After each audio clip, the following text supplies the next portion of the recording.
जय श्री कृष्ण भक्तों, आप लोग कैसे हैं? कृपया कमेंट बॉक्स में ज़रूर बताइएगा। आज हम लोग श्रीमद् भगवद गीता की कुछ प्रमुख कथाएं लेके आए हैं, जिसमें हमारे संसार में जो घटित हो रहा है उसके बारे में बताया गया है कि आपको कैसे जीवन जीना चाहिए। तो चलिए फ्रेंड्स, आज हम लोग ये जानते हैं। प्रत्येक जीव एक व्यष्टि आत्मा है। वह प्रतिक्षण अपना शरीर बदलता रहता है, कभी बालक के रूप में, कभी युवा तथा कभी वृद्ध पुरुष के रूप में। तो भी आत्मा वही रहता है, उसमें कोई परिवर्तन नहीं होता। यह व्यष्टि आत्मा मृत्यु होने पर अंततोगत्वा एक शरीर बदलकर दूसरे शरीर में देहांतरण कर जाता है, और चूंकि अगले जन्म में इसको शरीर मिलना असंभवाभी है, चाहे वह शरीर आध्यात्मिक हो या भौतिक। अतः भगवान श्री कृष्ण ने अर्जुन के लिए न तो भीष्म न ही द्रोण के लिए शोक करने का कोई कारण था, अपितु उन्हें प्रसन्न होना चाहिए था कि वे अपने पुराने शरीरों को बदलकर नए शरीर में प्रवेश करेंगे और इस तरह वे नई शक्ति प्राप्त करेंगे। ऐसे शरीर परिवर्तन से जीवन में किए कर्म के अनुसार नाना प्रकार के सुखों को भोग या कष्टों का लेखा हो जाता है।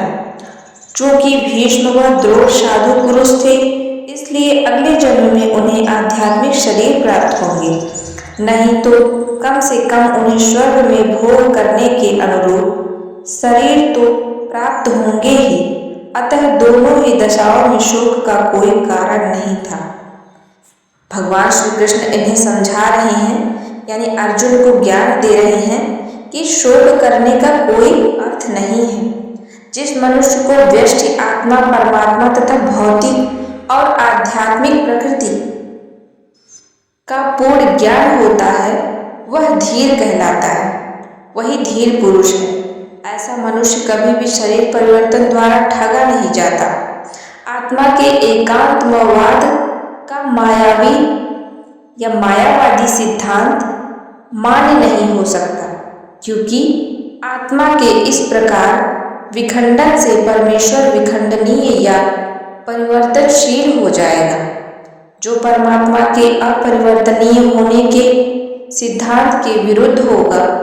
गीता में पुष्टि हुई है कि परमात्मा के खंडों का शाश्वत यानी सनातन अस्तित्व है, जिन्हें क्षण कहा जाता है, अर्थात उनमें भौतिक प्रकृति में गिरने की प्रवृत्ति होती है। ये भिन्न अंश यानी खंड नित्य भिन्न रहते हैं, यहाँ तक कि मुक्ति के बाद भी व्यष्टि आत्मा जैसे का तैसा भिन्न अंश बना रहता है, किंतु एक बार मुक्त होने पर वह भगवान के साथ सच्चिदानंद रूप में रहता है।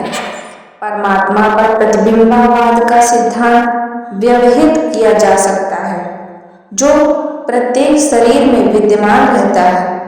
वह व्यष्टि जीव से भिन्न होता है